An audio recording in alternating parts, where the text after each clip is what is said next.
Um, but if I can click through, here you can see in this photo a few wrapped hives. This was from a different overwintering experiment. And in this, we bought corrugated plastic, black, almost like cardboard boxes. It's sort of that material that they make campaign signs out of that are black. We got in with with a commercial beekeeper that was ordering a bunch. And we said, hey, can you order a handful for us? And so we jumped in on that order. The more you buy, the less expensive they are. But so that would be another example of wrapping your hive. But this is what I wanted to show, and this is what I did in January, mountain camp feedings or emergency granular sugar feedings. So it was a warm enough day for me to go out to our hives, open them up. Normally you would lay a sheet of newspaper down across the whole thing and then add some granular sugar on top. The idea is that the bees are clustering towards the top. Maybe you'll have some more cold days ahead where they're not able to cluster around food. And so this is just some emergency food for them to feed on. I put a shim on top of this and then put the lid on. This wasn't very much. This was only about 4 cups of sugar. I know that a lot of folks who do this do maybe twice that amount and maybe come back and do it again. I don't know if anyone wants to speak up about their experience with mountain camp feedings or emergency sugar feedings in the winter. Ours was a little bit successful. A few of our hives that we did this to, we still lost. Others are still going. So I used this. I did pile more sugar on than that. I put it in early. It was probably early December. And I mean, it was helpful for moisture right away.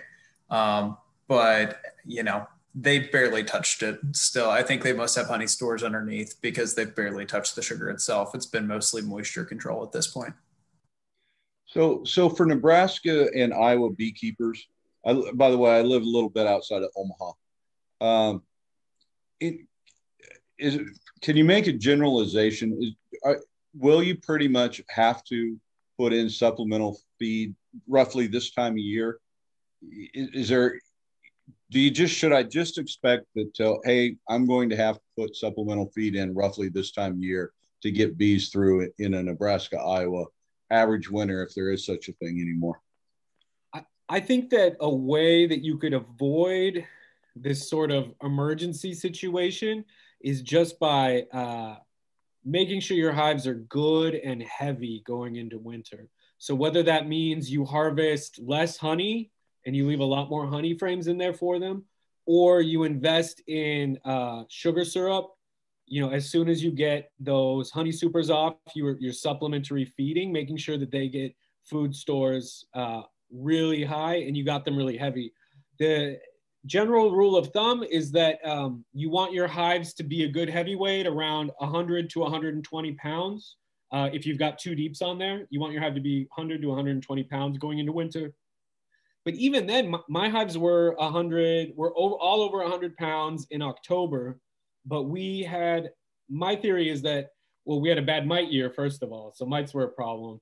But then we had a really mild winter. That usually the temperatures get cold in October and they stay cold. But here it got a little bit cold in October, and then it didn't really get cold again until December. And I'm sure my bees were out foraging and using a lot more energy and eating a lot more. So by the time December rolled around and it really got cold, a lot of our food stores were already eaten up. And that was part of the reason I was worried. One beekeeper I know that has really good overwintering success every year, he feeds his hives till they're 180 pounds each, which was more than I've ever heard of. But I know that's really helped him quite a bit. And so that's one consideration. So are these advocates of a single box brood chamber? Just they're doing a single box. And one of the YouTube videos I watch religiously is, probably pronounced it wrong, University of Guelph. And they're proponents of that. And everybody so far that's presented has had 2 box double deeps. So in Nebraska, is it really double deeps is the way to go into winter? I think it depends on the size of your colony. You know, we've overwintered singles, we've overwintered doubles, and we've overwintered, you know, triple boxes too. You really want to look at how much bees, the population of bees to food they need. Typically, we would overwinter in 2 deeps. But sometimes, and we have done it when they're just so large that to take them down to 2 deeps would just, you wouldn't give them enough food. You know, they'd run out of reserves fairly quickly. So yeah, and there's other ways. Sometimes you can avoid this emergency feed by reversing. Sometimes there's still food in the colony, but not accessible because they've already moved up to the top box, but plenty of food down below. So sometimes you can kind of reverse those boxes and shift the placement of those bees so that they can continue to move upward and go through their honey reserves. We also use candy boards, and sometimes you can store those and just plop them on fairly quickly. Luke could talk probably more about the candy boards than I can. Brad, this year in Iowa, I overwintered 2 that are a deep and a medium super on top of that. So it's smaller. It's not a single, but it's smaller than 2 doubles. Actually, I'm liking that better because I find the second deep, sometimes they don't get into as much as I'd like. So this year I might try just a deep and a medium and see how I do for the year.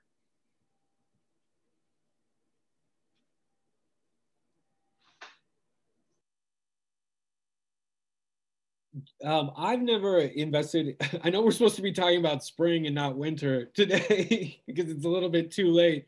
But I've never invested in candy boards before, so I would actually be interested in hearing Judy or Luke talk about what you do at the UNL lab.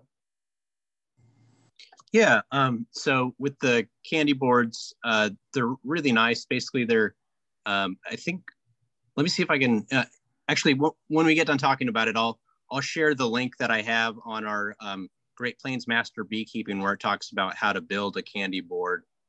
Essentially, you just put it on top and basically, and then you'd have the, you'd put it over the your top box and give them feed that way.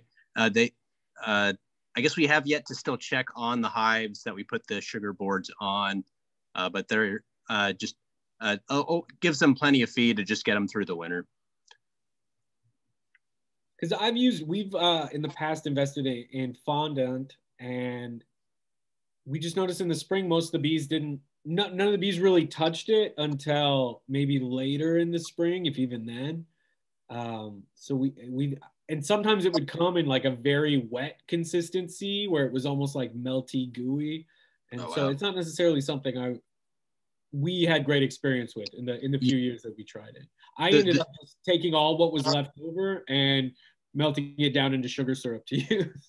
Yeah, the sugar boards are more of just, it almost turns into like a hard candy, and so it's not like it's soft or liquidy at all. And so and then there, you know, I think it does help with moisture, because the moisture helps it kind of break down a little bit to make it easier for the bees to feed on.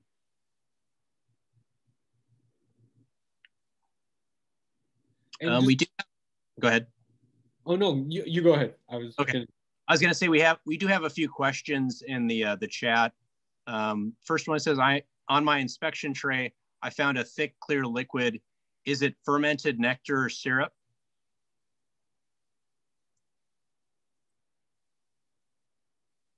I guess I would say that it probably is, if it is like a really thick consistency. Judy, do you have any thoughts on that? Yeah, and on by tray, do you mean the bottom board?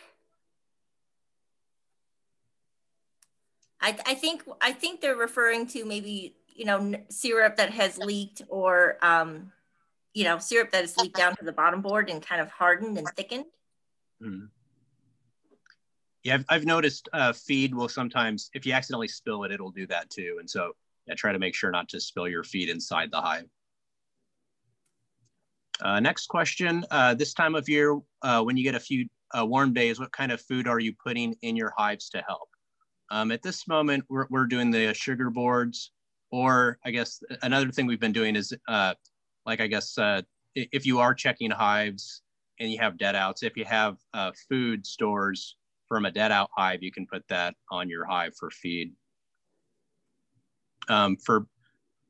Judy, what are your thoughts on pollen? I guess I've kind of heard that generally you don't feed it until the spring when you want them to start to brood, and only feed about a quarter at a time. Do you think that's about correct, or what are your thoughts on pollen feeding? For pollen in our area, we generally don't have to supply pollen because there's plenty of trees and spring pollen blooms.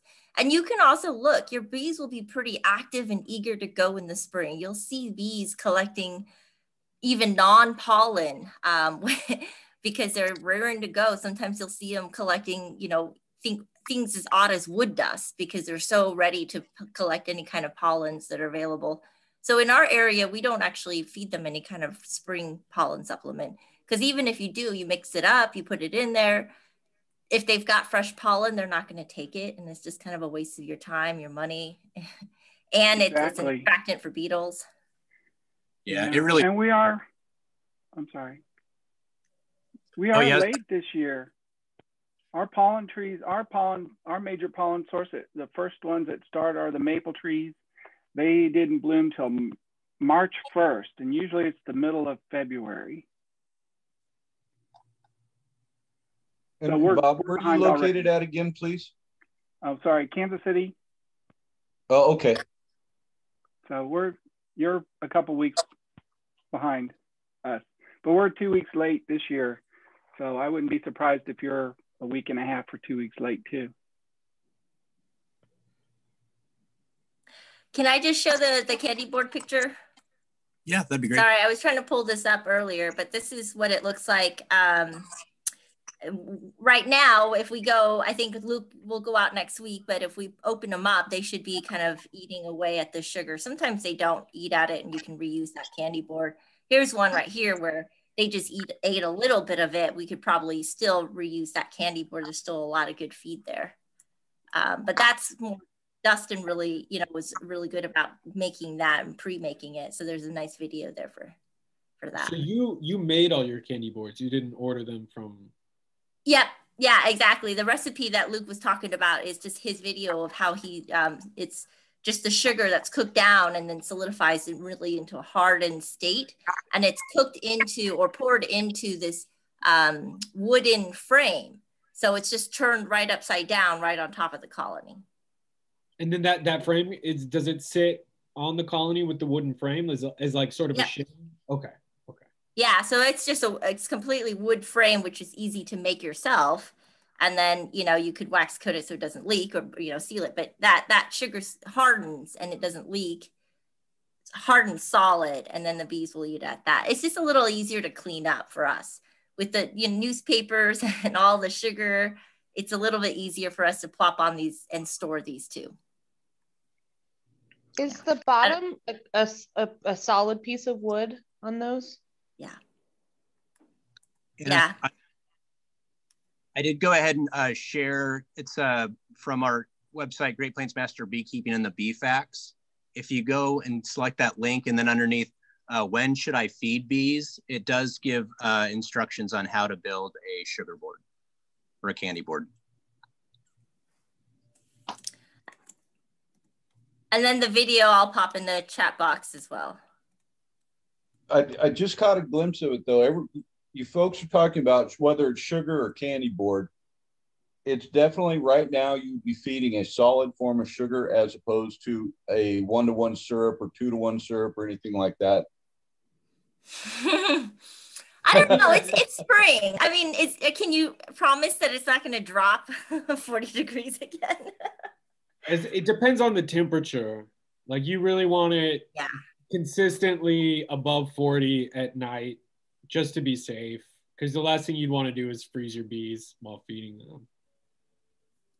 But so I guess for those that are new to this, sugar syrup in the liquid form, like people will usually feed 1-to-1 sugar syrup to boost their colonies up. If it's fed too soon, they'll brood up. And then you risk the potential of getting brood chill because if you've got cold nights, the colony clusters, and then you've got more risk of potentially causing mortality in your brood. So that's why people don't want to feed liquid syrup too quick because you don't want your colony to brood up too quickly before spring is here. Other comments for people who have had bees in this area longer, have dealt with the up and down swings of spring? Bob? Well, yeah, I'm in the Kansas City area. I've been feeding, if I needed to feed, I do syrup. I don't do the candy boards or the Mountain Man. I'm not going to put it that way. It's just, I've been doing bees for too long. But I've been doing 2-to-1 until March 1st, and then I will switch over to 1-to-1. But I'm not feeding continuously.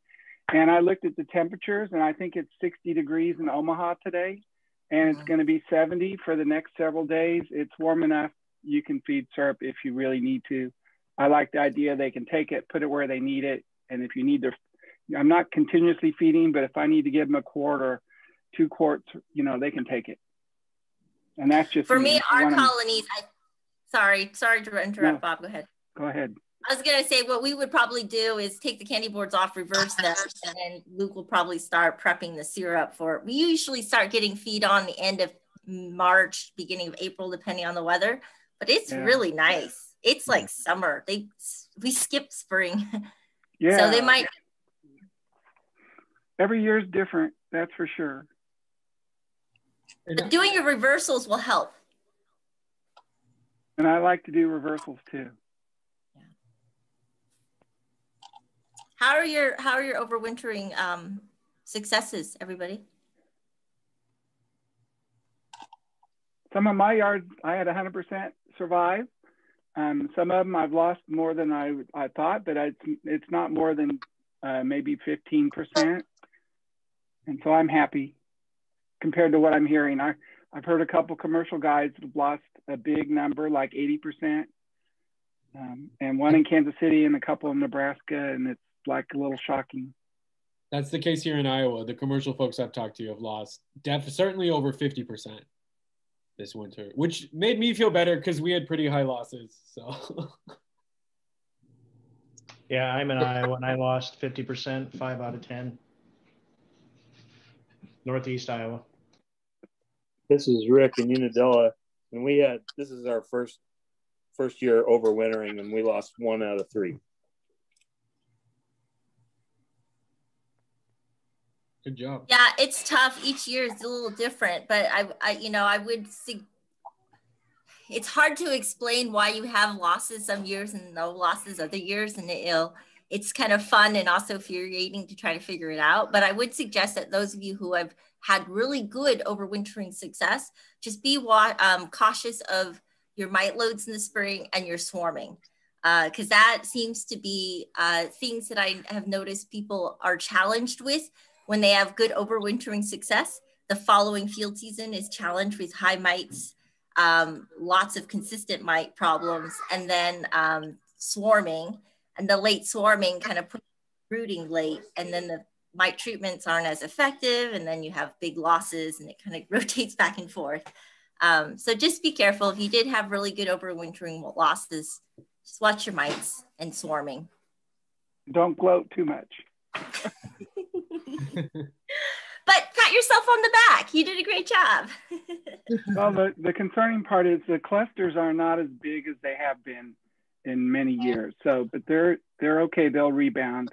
But most of them are medium to okay. We do have a few more questions in the chat box. Does anyone have a good system for weighing hives? Oh yeah, I can. We have a cool tool that a local beekeeper gave us. So since we're a university lab and we do a lot of research, especially about hive health, we've always had to weigh hives for our research projects. Typically what that was getting someone else to help you lift the hive onto a scale out in the middle of the field to get a good weight. So that's one way, is to get a traditional kind of flat scale, like they would use at the post office. They sell those. But a beekeeper made us what he calls a tilt weigh, which I have a photo of. I can share my screen. Let's see. So here is my colleague, Dr. Ashley St. Clair, doing a tilt weigh in the winter. This was during the polar vortex. I almost lost my fingers taking this picture.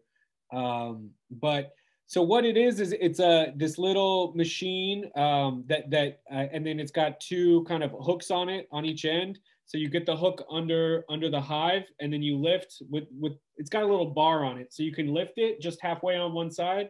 And we do a lift on each side because sometimes there's a lot of honey, more honey on one side than the other. So we'll lift each side and then add those together. And that's really nice because just one person can do it. You don't need the two people to get it on a scale. But then I know a lot of other beekeepers that just lift it with their hands on one side, get their hand under the handle and try to lift it halfway to get a good idea of the heft. And they've been doing it for so long, they know what a good heavy hive feels like versus a light hive just from experience. Those are the three methods I know of. Does anyone else have something else that they do? Yeah, so we could kind of use a similar method, but what, as Ashley, except since we have a ratchet strap around our colonies, we use the fish weight scale and then attach it to a post.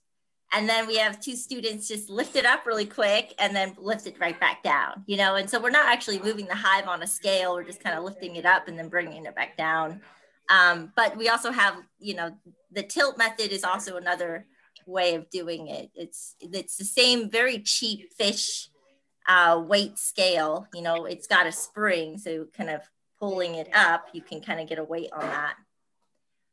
But yeah, it helps to have lots of people to help you lift things. I like the tilt method. I think you get an average. We use the broodminder, which really just is an automated weight scale for research hives. But again, it's also only measuring one side of the hive. Mm-hmm. And so you're only looking at weight change, not really accurate weight. So it depends on what you're interested in knowing. Are you looking at more of a weight change or accurately what is the exact weight of your hive?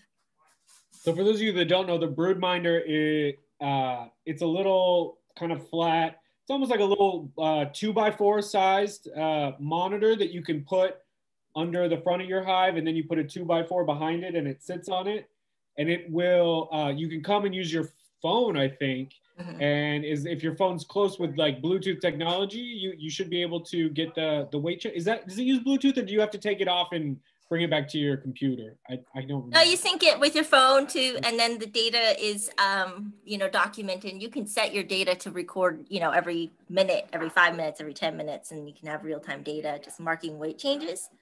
Yeah.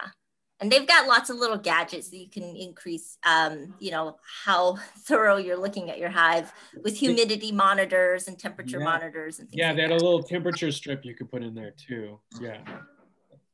Yeah, but they can get a little bit pricey. Yeah.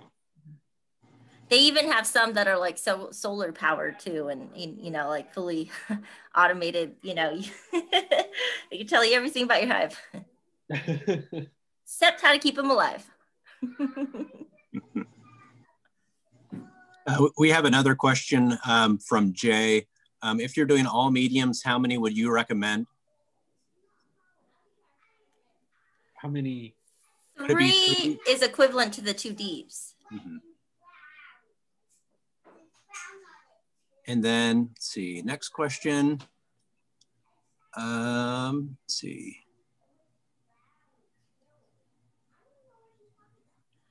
Jay, did you already answer the question about the fecal stuff? The diarrhea? We haven't looked at that yet. Yeah, I've been getting a lot of questions about that too. Fecal smears or dysentery.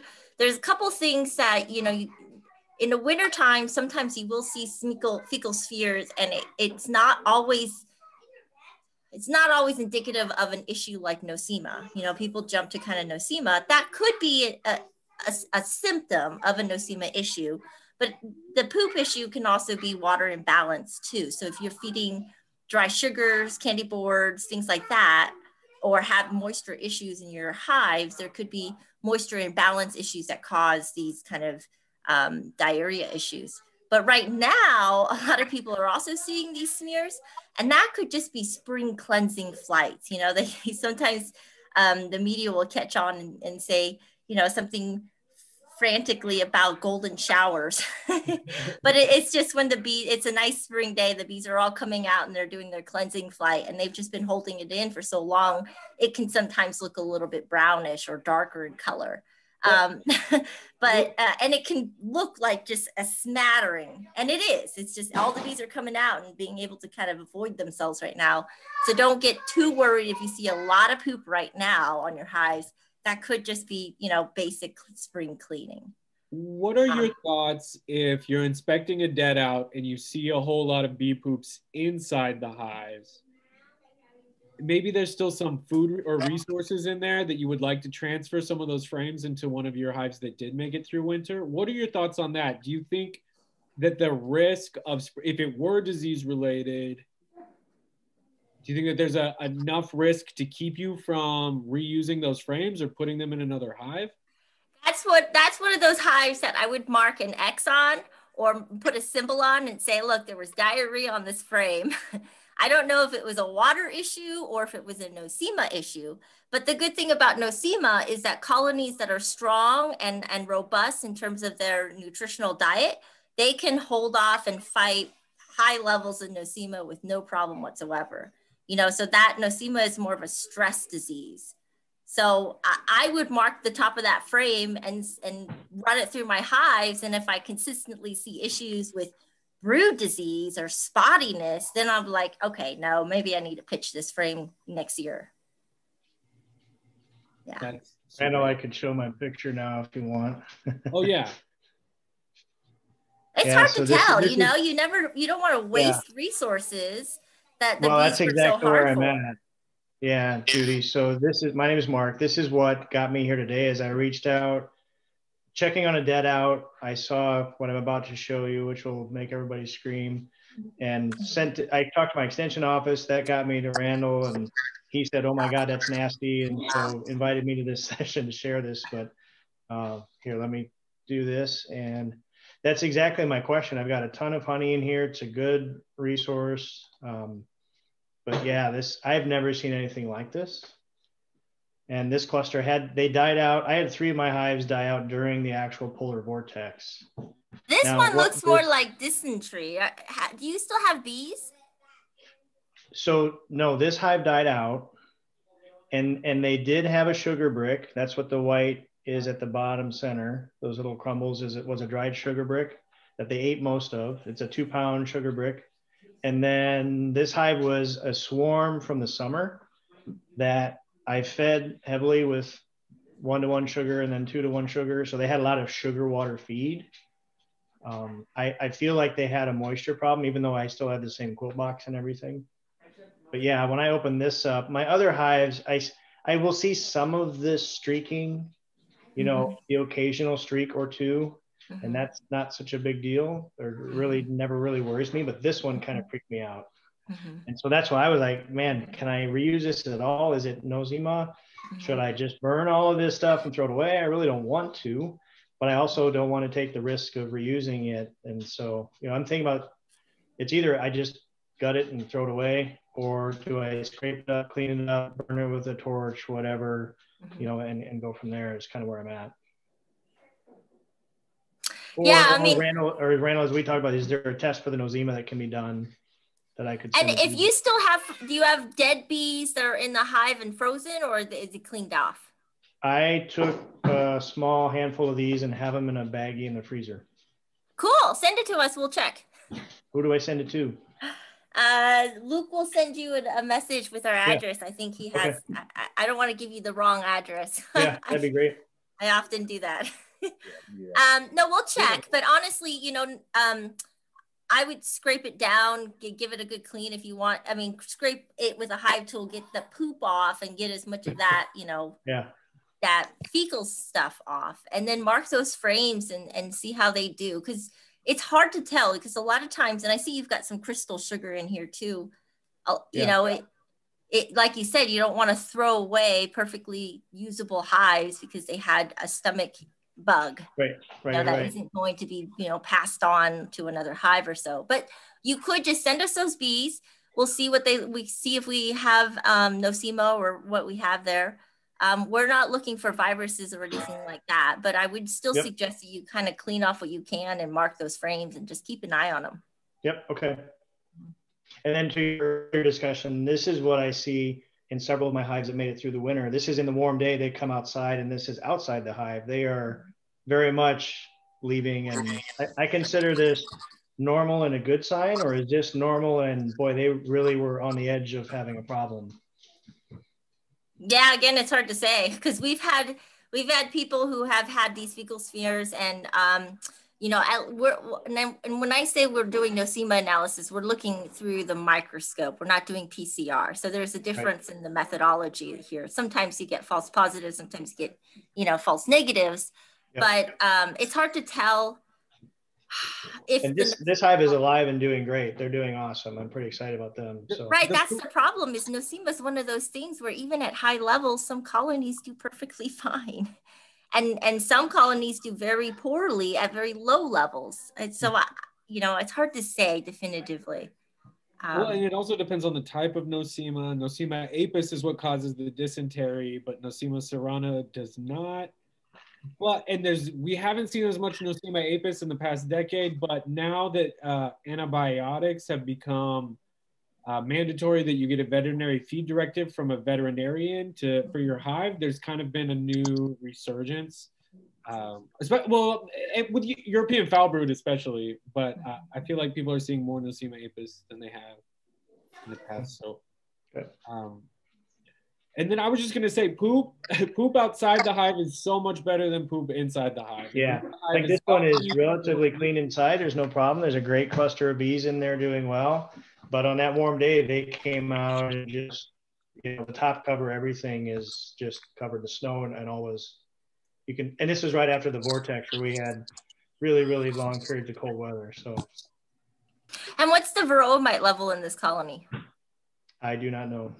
Sometimes that causes issues too. If you've got high mite loads, there's issues with other types of diseases that they're carrying. And sometimes you'll see fecal smears and colonies that have died with visible high mite loads. So, you might want to check that too. That's something I didn't fully appreciate either. Is this normal after being locked in? They come out and do this, and this is a good sign that they're getting out and pooping, or is this they really shouldn't have this much, and that's kind of a bad sign. Seen it both ways. I don't know what other people think, but I've seen perfectly fine colonies, you know, do a lot of excessive pooping outside their hive. And then I've seen colonies that have very little fecal smears, or, you know, keep their colonies nice and clean. Okay, thank you. I don't know if there's a good answer to whether or not people have looked at the presence of fecal smears or the fecal smatterings and related that to disease load or, you know, health of the bees, the colonies. Randall, do you know any poop experiments? No, I don't. I do know that a lot of my hives are just covered in it right now. Yeah, the spring cleaning, the golden showers. Yeah, I mean, sometimes you'll see really nice, healthy yellow pollens, and sometimes you'll see the dark brown stains that you see in the colonies. I would say out, like Randall said, out of the hive is better. When you start seeing that inside the hive, it means that there was something wrong with the bees. They couldn't hold it. They obviously don't naturally want to poop inside their hive. So that could be a stress indicator that something was going on over the winter that made it such that they couldn't go out or they couldn't hold it like they would normally would. I would look for signs of mites, disease, moisture issues, like if there was, mold or wetness. Yeah. Definitely. And then William put a note saying that acetic acid solution will kill some of the nosema spores, so maybe a little wipe down. I don't know about the potency of the acetic acid. Do you find that deters bees, the smell? Yeah, someone wants to talk about that. I've never used it. Does that mean vinegar, acetic acid?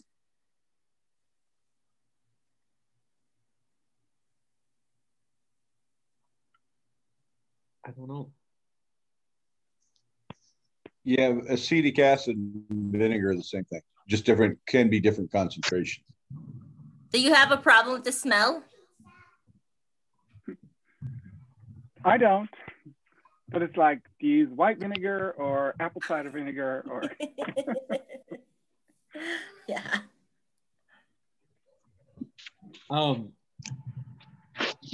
My friend from graduate school and colleague here in Iowa has a question that she wants to ask with a photo that she wants to share if she can figure out how to do it on Zoom. Laurel, do you want to go ahead and share your photo real quick before we wrap things up? Sure. So my dad, he's had bees for 10 years and it rubbed off on me. So now I have bees and I just moved them today. And let me select the photo. Oh, are you on your phone, Laurel? Yeah. Are you able to share screen on a phone? Well, it says I can share a photo. Are Yeah, you guys you looking can. at it? Okay. Okay. So this is from my hive that died. And there are like most of them, I'm not showing you the cluster of them. I've just been listening, so maybe they like froze out. This was a hive that from the beginning, I ordered them, and one hive did really strong all summer, and then the other one didn't, and I never collected any honey off of, and I just kind of treated them, but expected them to die. And I saw this stuff all over them. I also started to just pick out frames and inspect, and I saw a moth larvae on another frame, but I was just wondering what this is all over covering these bees.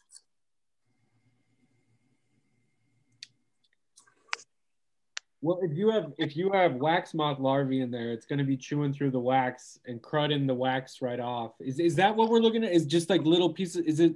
I see some dots that maybe look like frass. Are the bees covered in like little pieces of wax? I guess I can't see that well. Maybe. I mean, yeah. I mean, they're covered in either.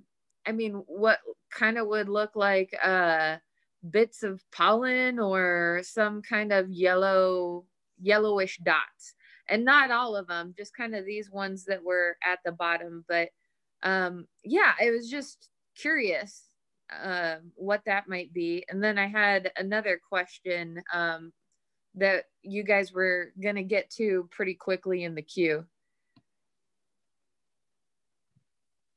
Yeah, I can't see it that well, but it could just be some of the flaking off from the wax moth damage. If I enlarge it, does it enlarge with you guys too? That does look pretty weird. Yeah, it did enlarge.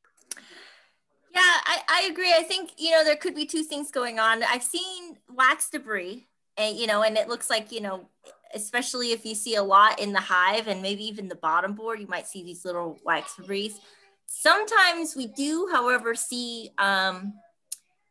fungal like infections or spores that come out of the insect, and then it looks like that, but they're usually not like in things to be concerned of. They're more like opportunistic like pathogens that might have just taken. It could have just taken over the dead bee, itself. So it could be something related to a microbe or a pathogen. Yeah. So sometimes you see mold growing from the bees. Oh, interesting. Well, and Judy knows a lot about dead bees. With your dead bee boards, yeah. And then my one that survived is super heavy. So I had it at one location and we moved and kind of wanted to, it was in a location where it wasn't going to be easy with the snow, and then when the snow melted and then like reformed into ice to get down to them until recently. So today I moved them, and the dead hive was like super light, and then I was expecting the other one to be pretty light, but it turned out to be like really heavy. So I was asking my friend Randall earlier, like what that was about, and he thought maybe moisture. I haven't popped it open to look, but would that be like a good thing or like something concerning that they would be that heavy? I mean, it looked like there was lots of bees in there. I didn't open them all the way up. I just kind of like lifted the top. I don't know all the lingo, but the top part up, and then there was like a board with like a top board, I guess. And I didn't open that up, but I saw lots and lots of bees, and I could hear them buzzing and stuff like that. It sounds like you might need to reverse the colonies. They might have just, kind of moved up to that second box and then not really eaten a lot of the reserves on the bottom. So you probably have 100 pounds of honey on the bottom box. And, if you flip it over, then they'll do, you'll have an extra feed. Great. All right. Well, I will. So wait, it sounds like you wait until a warm day. Randall was saying Sunday is supposed to be pretty warm, so that might be a good day to swap them. I'd say so. All right. Well, I know what I'll be doing Sunday. Thank you.